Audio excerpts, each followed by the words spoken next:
invite you also to look at our standing orders, just in quick succession of standing order number 252 on attendance before the National Assembly and reverse.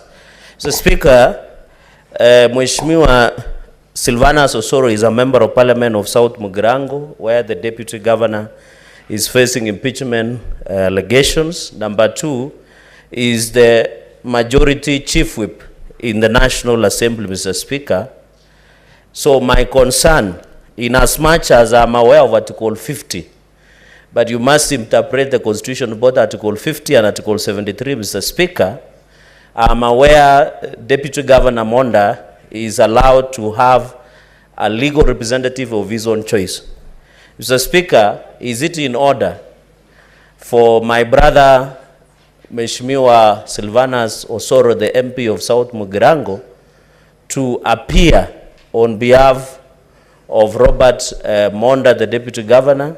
1, because he's a state officer, and 2, of conflict of interest that he might send a mixed signals that he is a chief whip of the majority side in the National Assembly. And number 3, whether, looking at standing order 252, whether the procedure of ensuring him appears before the Senate, not only as an advocate, but also as a member of Parliament. Mr. McHugh, under Article 93, member of Parliament is both a senator and a member of National Assembly.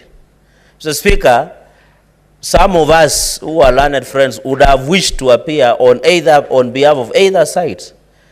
If we allow Honorable Osoro to appear, it means as a member of Parliament, as defined under Article 93 of the Constitution, we can also appear on behalf of either sides that are bringing impeachment motions, Mr. Speaker. And number 2, and finally, it is in the public domain, and this will be my conclusion, that the governor of Kisii, Mheshimiwa Simba Arati, and Honorable Silvanus Osoro have had a public altercation.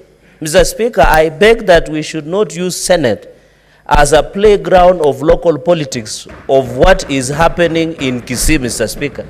Could it be Senator Osoro, Honorable Osoro, and Simba Governor Arati extending their playful political ground to the Republic of Senate, Mr. Speaker, where we are here only to listen to charges that have the basis of evidence and can stand the test of legal and constitutional and standing orders, Mr. Speaker. So I beg that you rule that Honorable Osoro should relinquish himself from representing Honorable Monda, go back to his house business in the National Assembly, and serve our party, the UDA and Kenya Kwanza majority national. He is a chief whip.